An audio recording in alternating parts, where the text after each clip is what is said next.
somewhere around somewhere around here, I have a little bitty book called I Hate Weddings. I can't remember who wrote it. It's just this little thing.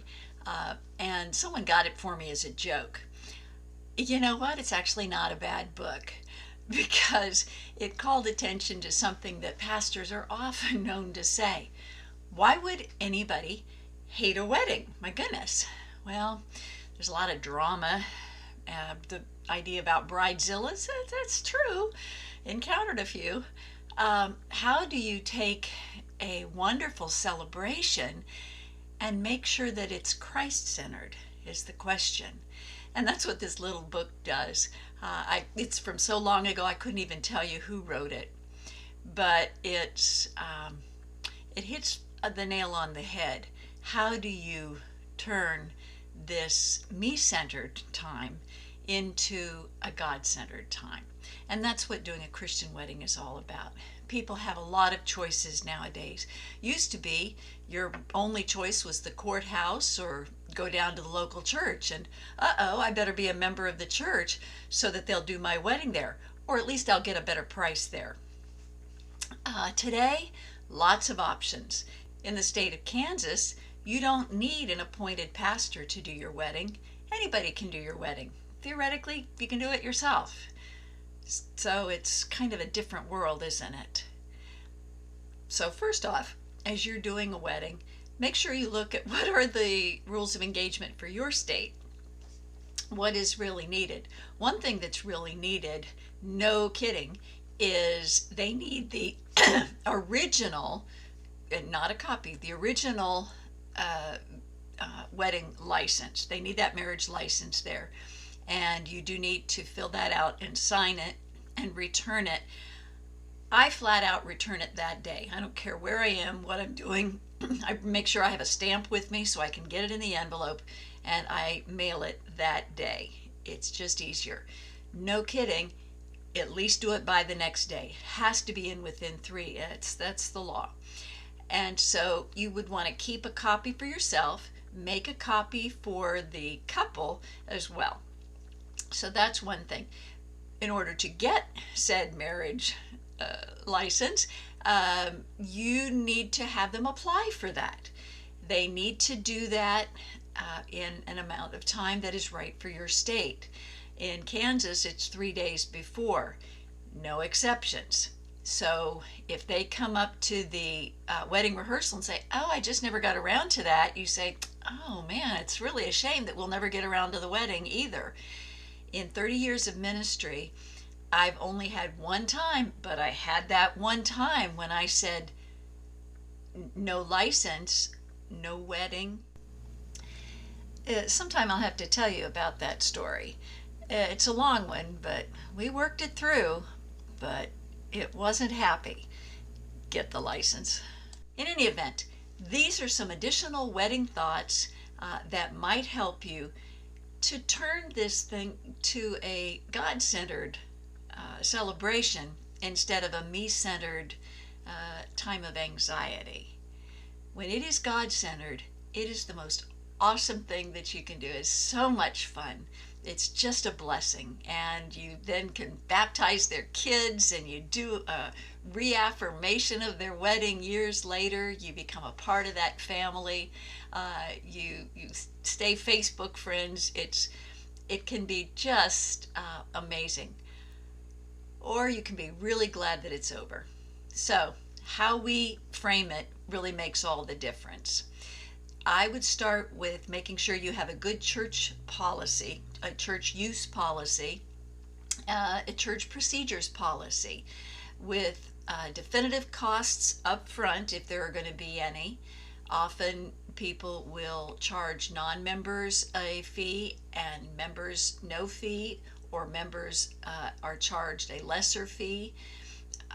I've given an example of a church policy and I've uploaded that to Moodle for you so you can see what I mean. Those really help out in advance so that they're not, oh, I don't know, carting things out of rooms in the church. Well, we really like the plant that's over in that room. We thought we'd decorate with that. No, I don't think so. We thought we would just move the altar out. It's tacky. Really? Isn't that special? No. Um, so, yes, but this is my wedding. Yeah, well, this is God's church. I think that's actually a verbatim from a wedding. Um, we don't want those kind of things to happen. So let's see what we can do to plan in advance to make it as good as possible. One thing that really helps a lot is the counseling that happens beforehand. And that is a time that you can meet with the couple, you can let them know uh, what the church's view of marriage is. You can help them to enter into it in a joy-filled way and a Christ-centered way. You can let them know that there are challenges and you have tools for the challenge. I often tell people, if the only tool in your toolbox is a hammer, every problem looks like a nail. Let's fill the toolbox. And that seems to be an easier way to frame our counseling time. My favorite resource is called Prepare Enrich. The Prepare Enrich instrument measures 10 different areas of satisfaction with their relationship. It is a wonderful tool. I've posted a link on that, and I would encourage you to look that up. You do need to be trained to use it, but guess what? I do that training. And so I invite you to check it out. It has been the most helpful thing for me. It measures, as you can see, a variety of things, and then it gives you tools yourself to be able to walk the couple through that. It's a wonderful counseling tool, and it gives the couple a booklet with their own resources, their own exercises to be able to work things through, like in finance, conflict resolution, communication. Those are just invaluable for couples. And you can then come back later. Prepare Enrich does not only the prepare portion, which is for engaged couples, but it also does the enrich portion for married couples. So if couples come to you and need marriage counseling, I go back to the Prepare Enrich for the married couples. It has a faith version with scriptures, which is just a wonderful thing for them to have, wonderful resource. And it has things that are for secular couple or for couples of different faith. So it is very much tailored to needs. It has couples that have children already, older couples that are looking more at grandchildren or no children in the house. And so this is a very helpful tool. I believe the current cost is $35 for a couple. You take the instrument online at Prepare Enrich, and then you get a copy as the facilitator, and then you give them a copy and review it with them. It takes about an hour for them to take this instrument online. It takes you between an hour and an hour and a half to do your initial review of it with them. And with some couples, you will want, or they will want, to follow up with additional sessions. This prevents my counseling from being generic and focuses in on what the needs are. It will highlight some things for you that really needed pinpointed, and that is stuff like, has there been abuse involved in the couple or in any of their past? Are there any special focus areas that you really need to concentrate on and address? What are their goals and visions in a marriage? Surprisingly, a lot of our goals and visions are different, and they are based on what we experienced as we were growing up in our lifetime. And so it looks at the couple's ideas of what marriage is supposed to look like, and it also charts what your family of origin was like. Was it traditional? Was it more egalitarian. What looks good to you? Where are you on the closeness scale? Little more on the line of we want to do everything together. We see families doing that, or no, everybody's an individual, and we see people doing that. Uh, we are connected in different ways. Do you see the family as being more of a laissez-faire kind of a thing? We'll decide with each event what we need to do. We'll make up this as we go. Or, nope, this we're doing the traditional way, and dad is always right, and if dad is wrong, refer to rule number 1. There are just different ways, and they're all good. There's no bad way of doing it unless the couple comes from completely different backgrounds with completely different ideas of what looks right in a marriage, and then they're going to run into problems. Good to notice that right off the bat, and that way you can be discussing that when they're at the most in love and things look the rosiest. This brings up things like, do you want children? How many children do you want? It's interesting when you come up with a couple that, and I've had this, where one says a rather large number, like 4, and and the other couple says 0. A 0 matched with any number, they need to visit. With this particular couple that I'm remembering, they knew it was a sensitive topic, and so they never talked about it, always figuring that they would be able to convince the other one. I had one couple in which the man indicated that he could not wait to get out of town, and he was getting ready to move as soon as the wedding was over. She, on the other hand, indicated she was so content in this hometown that she'd lived in all her life, and saw herself as staying there forever. Again, this was an area that they didn't talk about much because they knew they disagreed, and both of them figured they would convince the other one later. Really needs to be discussed up front. Kind of makes a difference. So that's why I really like Prepare Enrich, and I highly encourage you to use that instrument. It's the best counseling tool for premarital counseling, or for marriage counseling when they come to you after the marriage as well.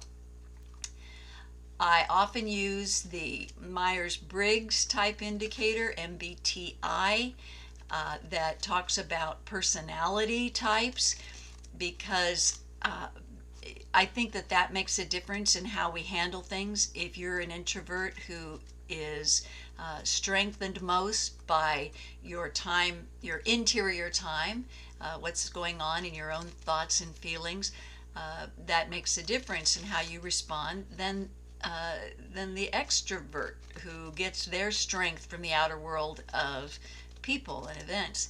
And so usually they marry each other, and it helps to understand each other, so that when one says, oh, I'm really tired and I'm wanting to go home, that you don't all of a sudden take that as meaning you always want to go home early. You hate my family. Well, yeah, you always are going to be the one that wants to go home first, and no, that doesn't mean you hate my family.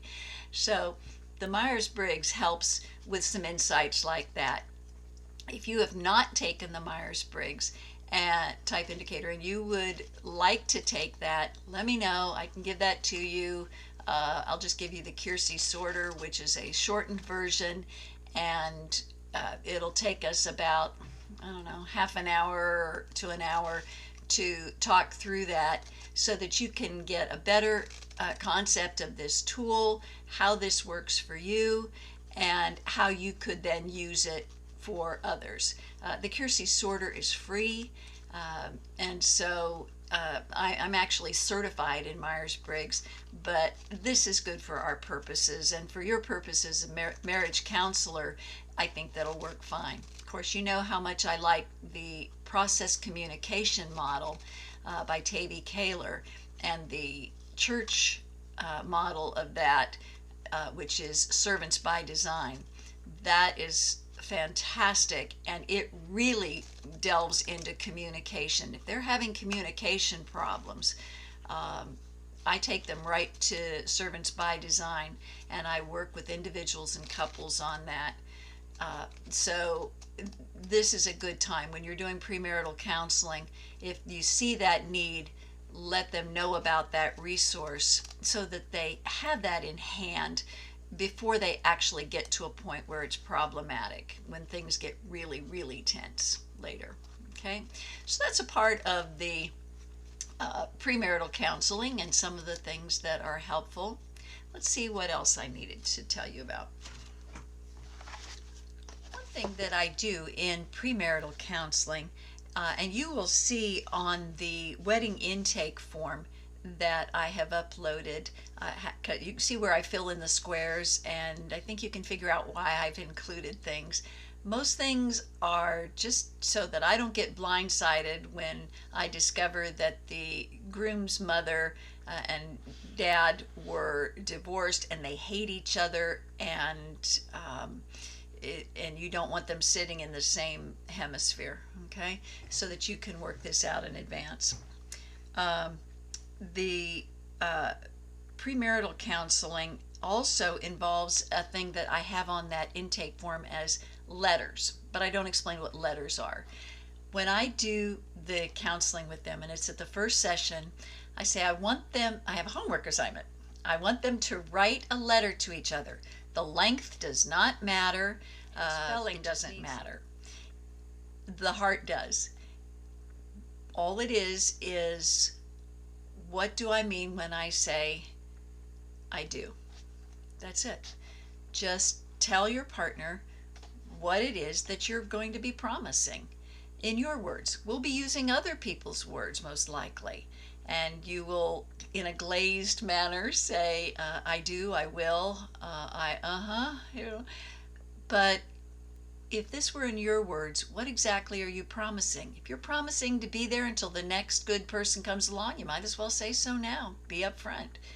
If you're promising a little more, it's a pretty good idea to let them know right now, up front. And then they'll read them to each other. We will meet just prior to the wedding rehearsal. So if the wedding rehearsal is set the night before at 5 o'clock, we'll meet in my office at 4:30, and you will exchange your letters. I'm going to be there to make sure that you do this. And please be aware, you can always add more later, but when you read them to each other, don't do it in a different language thinking I won't understand what you're saying. Believe me, it gets really, really awkward. You know, you sit there going, oh Lord, do they know I speak French? And you wonder, how am I going to respond to this? How do I keep a straight face?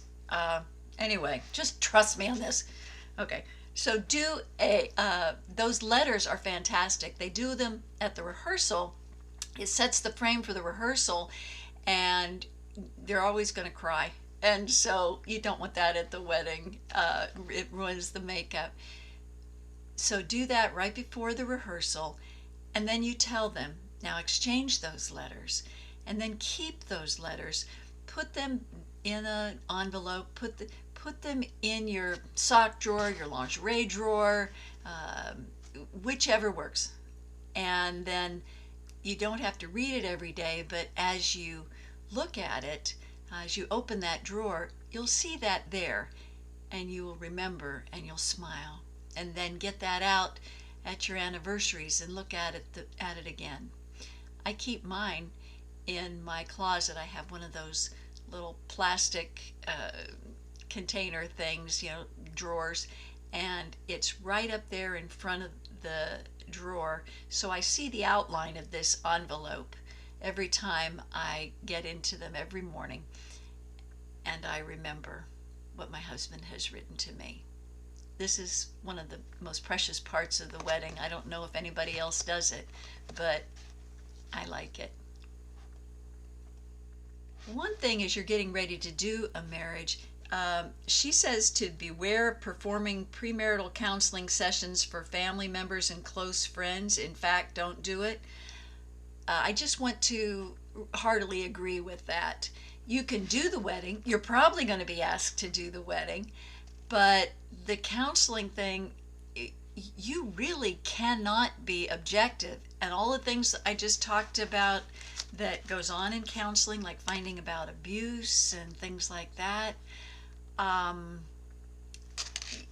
get someone else to do the counseling so that that's an open, honest time that actually happens.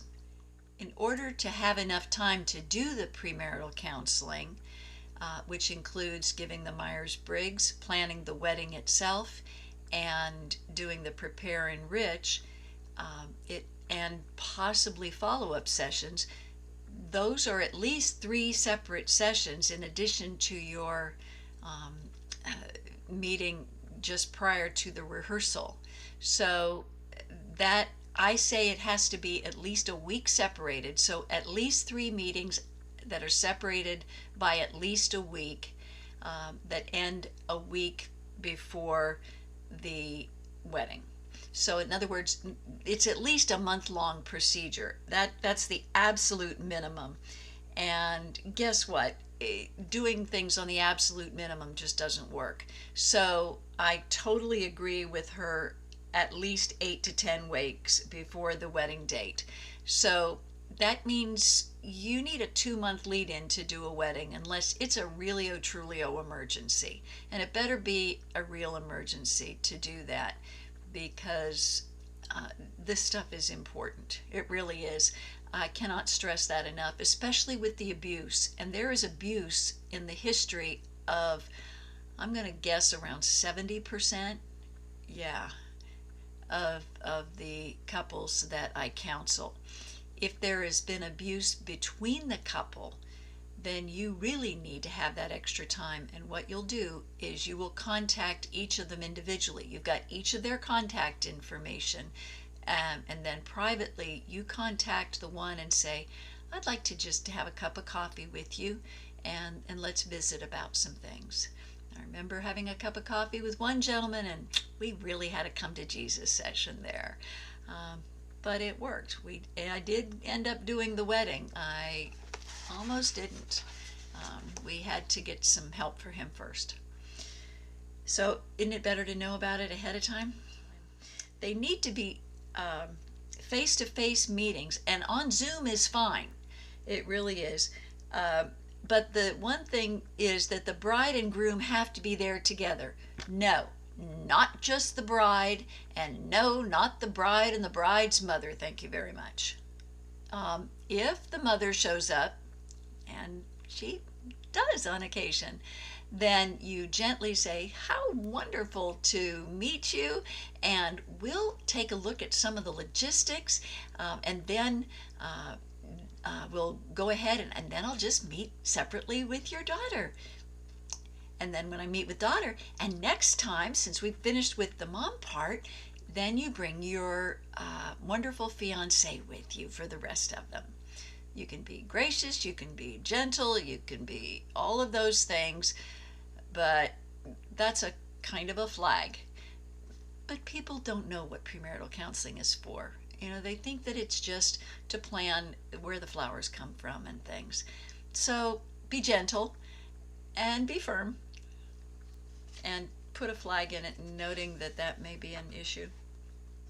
As you do your planning and you tell them your timelines, give them their timelines too. Let them know there are things that have to happen, such as the marriage license needs to be applied for no later than 3 days before the wedding, at least in Kansas. I don't know what it is in your state. So the first time we meet with you, you say, have you gotten your marriage license yet? That's the first thing that you ask them. They probably won't have, but you can get that license 6 months before.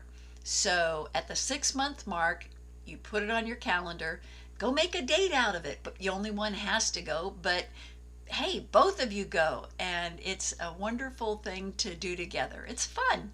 And so have them put it on the calendar right up at the beginning. and then help them to remember that they've got some checklists. Most brides do. They got it planned down to the last wave of the last brakeman on the last train out of town. They just don't have the faith part that is a part of that. You help them schedule in the faith part, like writing the letters and things like that. But let them know the logistical stuff, like when they'd be allowed in the church to do the decorating, and what kind of decorating is allowed, that kind of thing.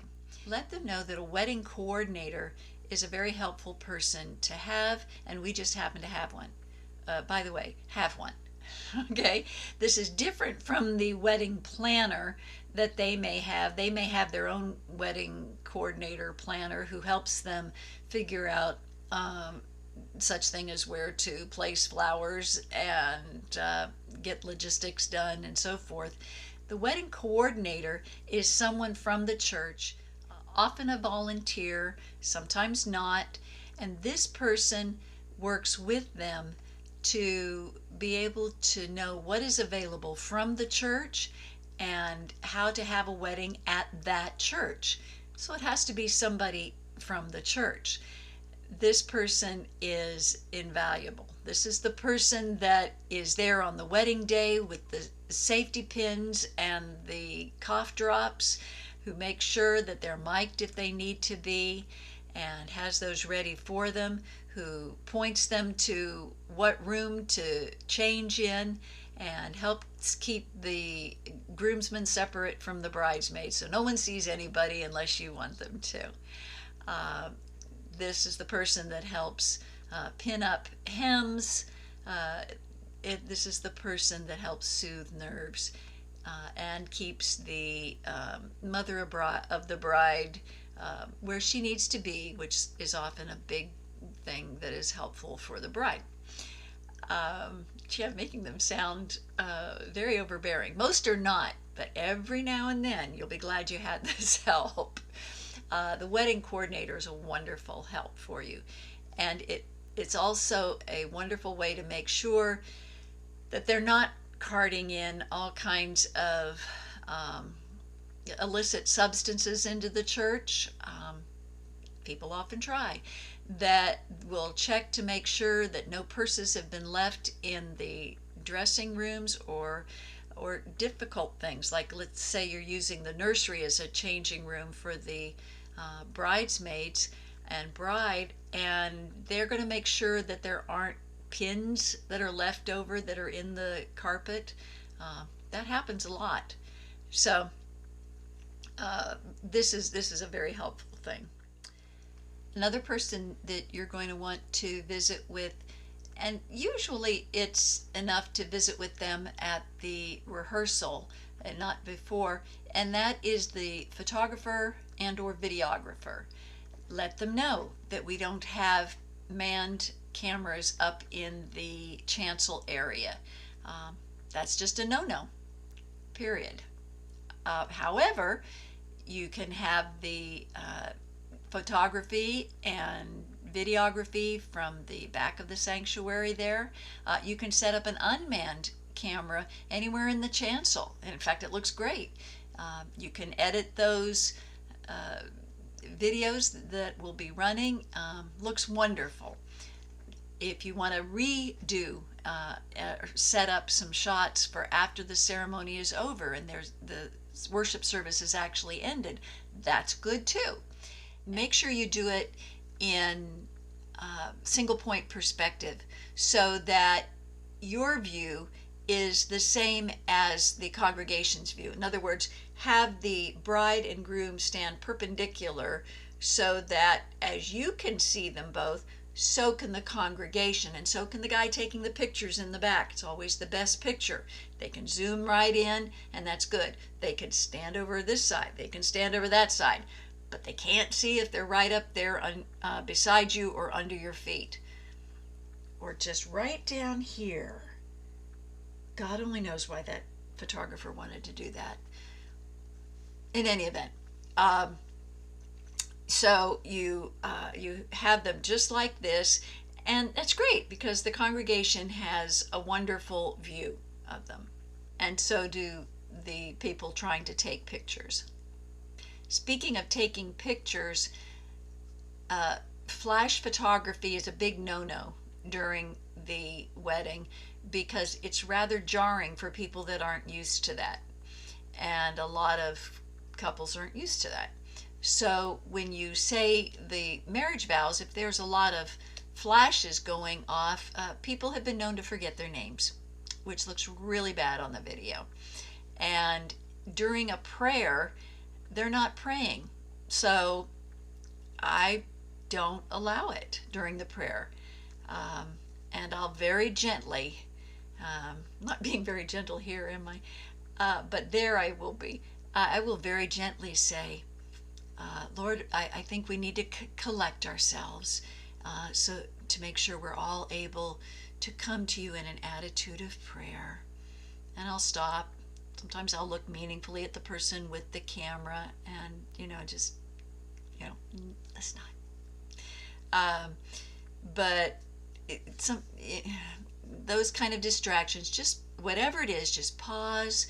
It's okay. There's nothing to get flustered about. But so you can be gentle and still make sure that you're maintaining this worship service. It is a worship service, and that's the whole purpose of that. You don't want to be a pastorzilla either, but you do want it to be a worship service. It helps to let the bride know in advance. This is easier for the women to do than the men, by the way. If there are some helps for some of the logistics there. For example, if she has a long gown and new shoes, this is going to be interesting. She's not used to moving around. She's certainly not used to doing stairs. Therefore, help her to know that she needs to practice at home with the shoes she's going to be wearing and the gown to try to do stairs, so that she is familiar with how to move in these new shoes and unfamiliar clothing. So one thing that's helpful, I'm not sure how I can show you, I'll show you on my sleeve, is if you can gather up, now be careful, you don't want to scrunch it, that just leaves wrinkles, but if you can gather up the material in front on the skirt, then you tell how much is in my hand. I'm not sure if I can tell from here. By getting a little bit like that, and again, don't wrinkle it. You lift up the front hem of the skirt part so that you can clear the step. If you don't, there's a good chance you're going to land on your nose. But girls don't know that if they're not used to doing that. So just gently, here, lift it up, let it go after you've gotten to the top. It looks very gracious, very ladylike. Think Princess whoever, and Kate Middleton, somebody, I don't know. And that'll help. The same thing works when you're kneeling. If you kneel down without doing that, then you are going to strangle yourself when you try to get up. And a lot of us have a time where we like to kneel. When they have a time to pray together, then it's the same thing. If they just lift it a little bit, kneel, and then when they get up, it'll be just fine.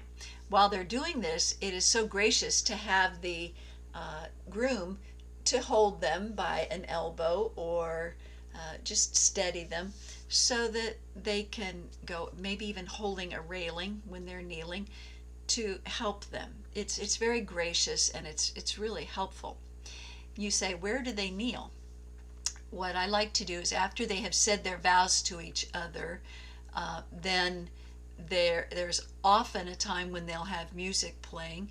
So one thing that is really good is to have that symbol, that unity candle, or whatever particular symbol they want to have. Do that right after that. Jumping the broom is something, but that's usually done later for some couples. But I'm thinking more along the line of when they put some tradition is you have a cord wrapped around you. We do the sand, unity sand, where you each pour in sand, and that makes a really beautiful thing. Ooh, here's what I did for my wedding, because we had been married before, and so I had grandchildren. In fact, I actually baptized my grandson at my wedding. Doesn't everybody? Uh, but here's what ours turned out when we had all of the kids and grandkids put their sand in there too, to say that our family was now one. And we left a little place in the center for a candle, so it became a candle. And that's kind of a neat thing for us. I used, of course, the refillable pop-up kind, so that we can still just keep reinserting the candle. Sidebar on that one. In any event, the special event that comes after the vows, then when you're done with that, go and the couple kneels, and that's a wonderful time for them to have quiet prayer together. If you'd like, you can guide them in that private prayer, or you can just let them have that time together. It's a beautiful moment. By the way, after their private time, I like to have the congregation then join in together. That's a wonderful place for the final prayer and blessing. No matter what happens in there, what glitches, what surprises happen, we meant to do that. Make it, when it gets to the wedding itself, this is a joyful celebration. So if the flower girl throws up or falls flat on her face going down the aisle, that's okay, sweetie. It's okay. We can do this, and you're doing great. If someone is wailing interminably, we meant to do that. We've got this on microphones, and we can pause, and we can be gentle, and oh, mommy, come up. And then we even say things like, this is part of being a mommy. Look what you have to look forward to when the triplets arrive. And you can redeem anything. And I guarantee you that if you redeem it with joy and gentleness, their hearts will be turned towards God. One thing during the wedding, we're not allowed to throw rice here. You probably aren't there. It's against the law because it harms animals, and so birds. And so we throw other stuff. We throw biodegradable confetti, and flower petals are popular. Rice paper, confetti made out of rice paper. We ring bells, but you aren't allowed in our state to have balloon releases or throw rice. So be aware of what the laws are there and what some alternatives are there. One thing I want to reiterate, and this is on page 54 of Cherry's book, Special Service Worship Architect, and this under ceremonial responsibilities, prepare and lead the wedding rehearsal. Look at that whole section, but especially there, this is important. This is what's going to calm the most nerves, and everybody is on the same page. And she suggests then, following that, some things to how to run a smooth rehearsal. I completely agree with her order, except I usually don't take time for the introduction of the wedding party and family members. I meet them, but that's usually before, and then you can actually get it done in an hour. And you can get this wedding rehearsal done in 1 hour very well, so that everybody feels really good. I love the way that she has here. That's exactly what I do, is that you have the opening prayer and welcome, tell them where the bathrooms are, and then go through the service starting at the front. Okay, you've already walked in. Imagine you're already walked in and you're standing there in front.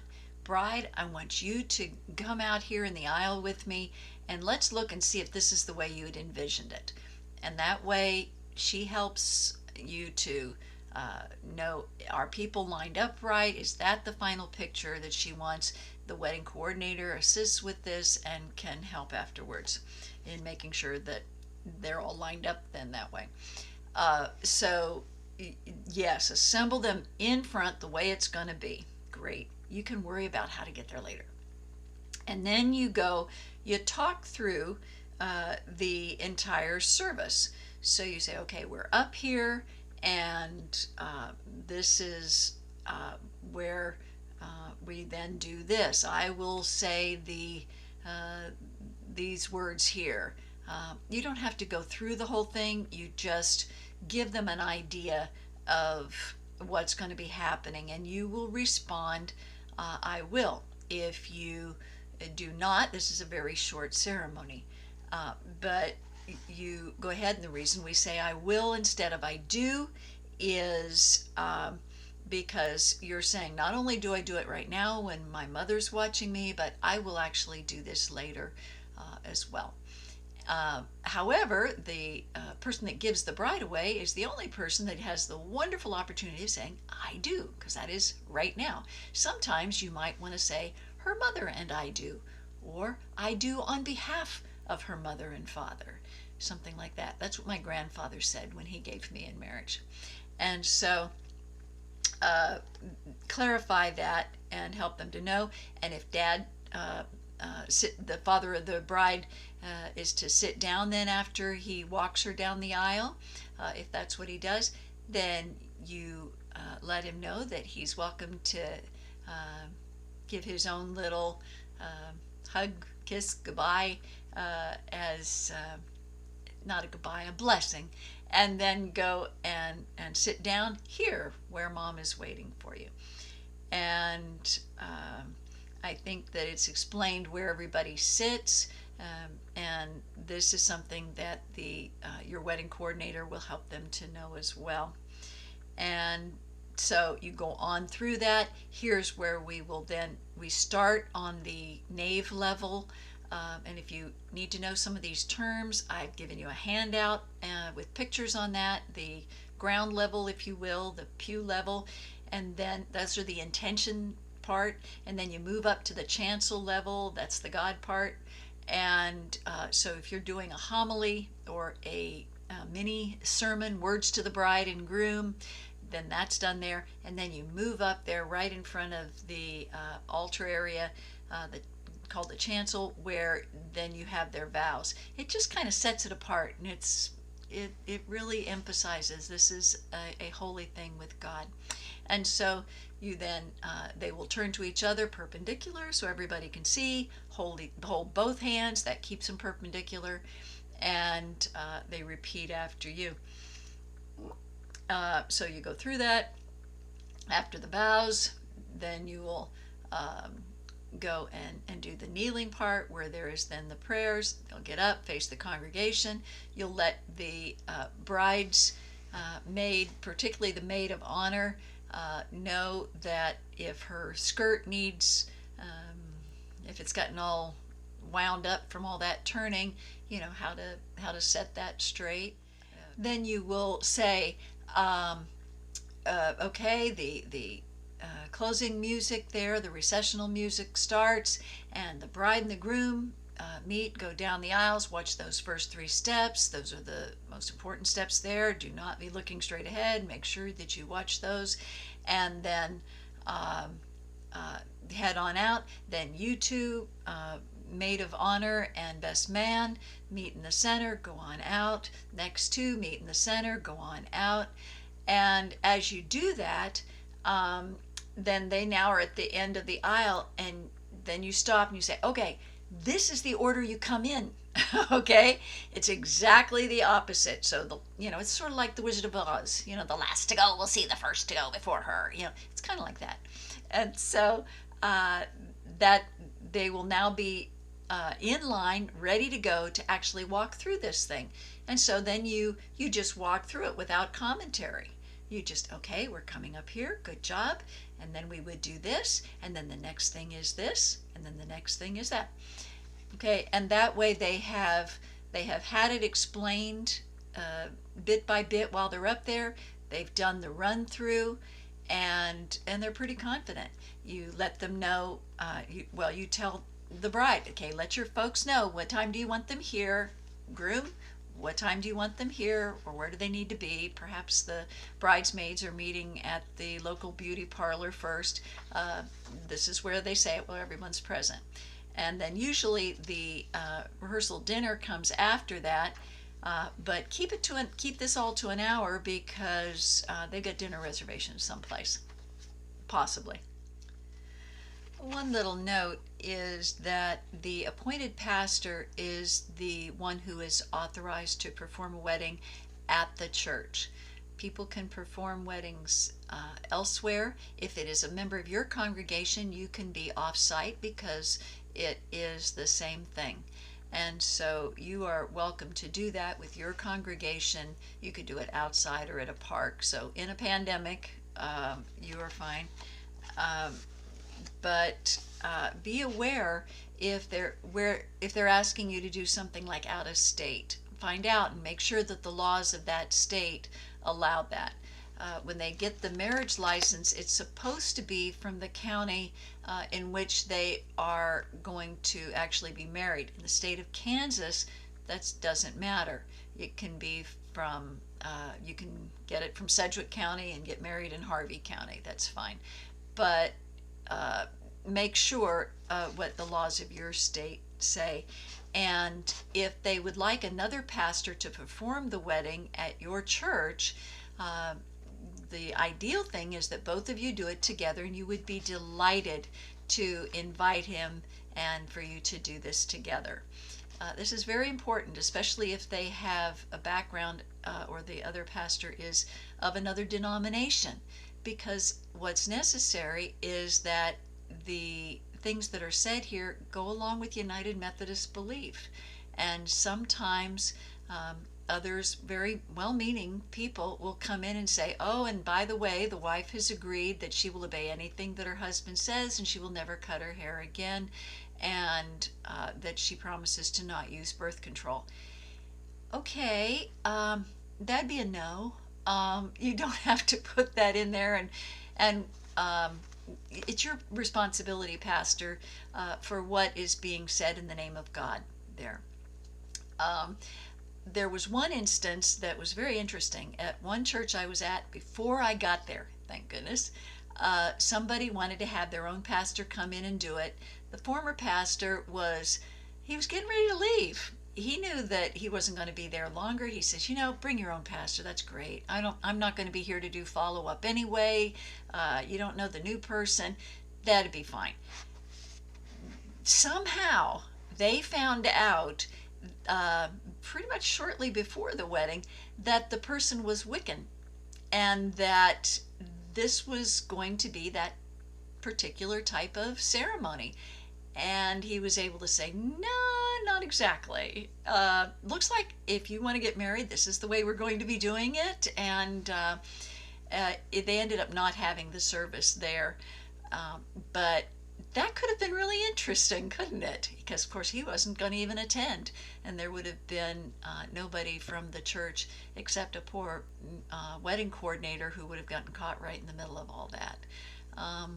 No, we need to make sure that that this is kept first and foremost as a worship time, okay? And so does that mean that you have to do all of it, and their beloved uncle who has wanted to do this forever, or their dad or grandfather is not? No, that's fine. You do the opening, welcome, and the closing. Let him do the rest. That's fine. But the two of you work it out beforehand, and most people are very willing to do that. A lot of times you just co-share it, and it can be a wonderful, gracious experience. Just have a delightful, wonderful memory of going to assist at the Mother of the Catholic Church, beautiful cathedral in Boston, where the Catholic Church started in America. And they weren't too sure about having a woman there as co-officiant, but they were so gracious and welcoming, the priest and the nuns that were there. And it was just a beautiful experience. And I was actually invited to give the homily. And I'm like, are you sure? I mean, really, I don't need to. I'm a guest here. And so he's like, no, no, no. You say these words because you actually know the couple. And I did. They were college students, and the boy had lived with us while he was in college. So it was like, okay, all right, I'll do this. And so I did. I gave that, and it was so funny. He got up, the priest, right after the homily, and he looks around and he goes, well, still standing. And that was all he said. There was a little ripple of a chuckle. This nun comes up to me. She must have been 4 foot tall. Goes, "You go, girl." I just thought that was hilarious. Um, they can be just beautiful experiences if you make them beautiful. Um, and if it is another United Methodist pastor that they want to bring in, then what I usually do is saying, of course, they have the service. And then I trust that other pastor to come in and do that. I would be glad to be there to welcome and to assist, but I don't need to. And that's just a courtesy that we offer other United Methodist pastors. So that's all I got. Be welcoming, be gracious, be assertive when you need to, and do everything you possibly can to make this a wonderful, welcoming, God-centered time so that nobody goes away and writes a book from your services called I Hate Weddings.